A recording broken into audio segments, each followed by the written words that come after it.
Hey-ho. A minister in Jamaica has said the former British colony will seek billions of pounds from UK taxpayers as reparations for slavery. The Caribbean island was a hub for the Atlantic slave trade, with first the Spanish, then the British forcibly transporting 600,000 Africans to work on plantations there. Britain became the first nation to abolish slavery, and the blockade against the Atlantic slave trade cost the Royal Navy an estimated 30,000 lives. Well, the Queen remains head of state in Jamaica, and it's thought any potential lawsuit might name the monarch as part of a claim for compensation put at £7 billion. Well, joining us now, the lawyer and reparations activist Esther Stanford-Xosei. Esther, thanks ever so much for joining us. Appreciate your patience. How might this system of reparations and compensation, if that's what it is, actually work practically? How could we make sure, if the money was handed over from the British taxpayer to Jamaica, that it would be dispersed to people who deserve it rather than people who don't? Well, first of all, the issue of reparations is not simply about compensation. I think the media are focusing on compensation, but my understanding of what the Jamaican government are saying is that they are part of a CARICOM strategy that does have a plan around reparations. So this question of where does the money go, I think starting with money is the wrong focus on reparations. Reparations is a holistic remedy that includes a number of measures, and it's about repairing harm. And this issue is really forcing recognition in wider society as to the impact of history on our contemporary reality. That being said, within the movements for reparations around the world, there are various contestations. And the notion that the Jamaican state or any CARICOM state should receive, let's just say that were to happen. Yeah. Some of us do not believe that will happen in that way, because the Queen is sovereign and immune from legal accountability.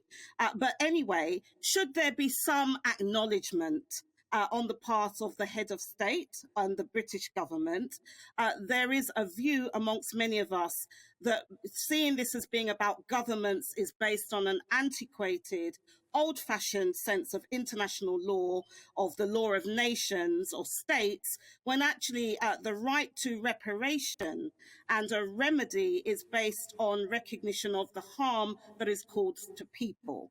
So there are struggles going on within Jamaica as to who represents who, and the fact that the Jamaican state is not able to even receive compensation on behalf of African people that actually were born in Africa and were trafficked to the so-called Americas, including the Caribbean and Jamaica. OK, I mean, there's a bit to unpack there. I suppose people will focus on the money because they may not follow the subject, but they follow their money, as you say, don't they? And if they're taxpayers, they want to know their money spent wisely.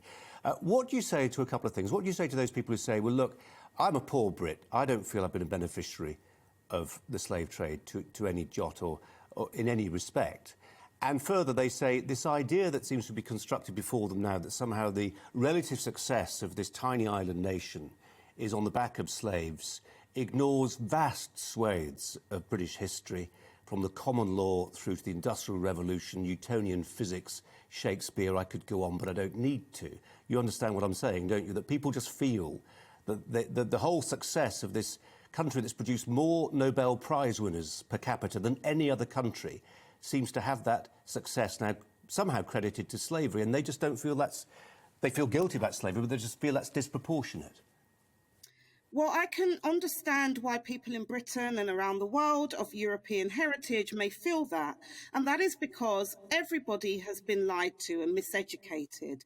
They are not taught, we are not taught in Britain, I live here, about this history. We're taught about Britain's role in supposedly ending enslavement. We're not taught about the role of Britain, the role of Queen Elizabeth I as head of state from 1562, the trafficking of African people. So that is part of the problem. And for that reason, as campaigners within the UK, in particular the Stop the Mangamizi We Charge Genocide Ecocide campaign, we are calling for a dialogue process with the British state and society by way of an all-party parliamentary commission of inquiry for truth and reparatory justice, because we recognise that this is an issue that is complex.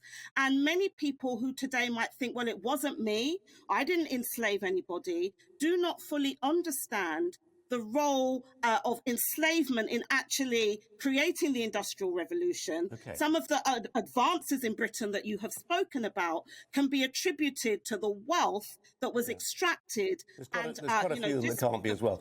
I mean, just a final thought. I mean, there'll be some people saying, but it's, we choose certain periods in history and we focus on them, and that means an opportunity cost, that means excluding others. So, for instance, if there was a time when the north of England was actually every bit as wealthy as the south of England, and then the Norman French invaded, and there was a thing, I'm sure you've heard of it, called the Harrowing of the North, when the French went north and they laid waste to the north of England. There'd been rebellions there, they laid waste, they killed thousands of people, they poisoned the fields and the wells, and there are still historians, serious historians today, who will say that the reason you've got the south of England richer, more affluent than the north of England goes back 1,000 years to the harrowing of the north. It all depends on your selective reading of history.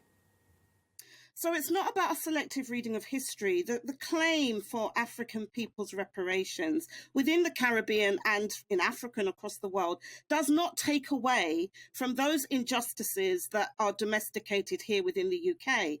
And I think that it's problematic whenever we're talking about this issue of African enslavement that we get deflected with another. But we do recognise the colonial struggles, anti-colonial struggles of various people within the so-called Union of the United Kingdom. And that is part of it, because what was tried on people here was exported overseas and it was perfected.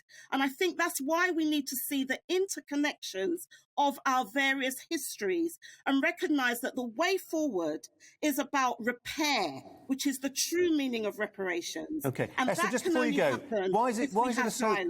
Okay, Esther, just before you go, we're out of time. But why is it a so-called union?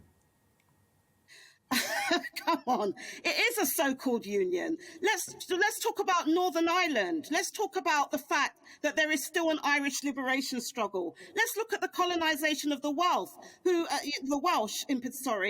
a few months ago. Or the north of England. Or the north of England. I mean, you're rather proving my point for it. It seems like you're rather proving my. We can't cure all the ills of the world if we can't even cure the ills of our own country. For heaven's sake. We're finding common Esther, we've got to leave it there. All these struggles, so there's no division here. Okay, Esther Stanford-Xosei, we appreciate your time very much indeed. Thanks a lot. Welcome to the GB News YouTube channel. You can watch us live 24 hours a day, catch up on your favourite shows and join in the conversation in the comments below. Don't forget to subscribe and you'll never miss any of our exclusive content.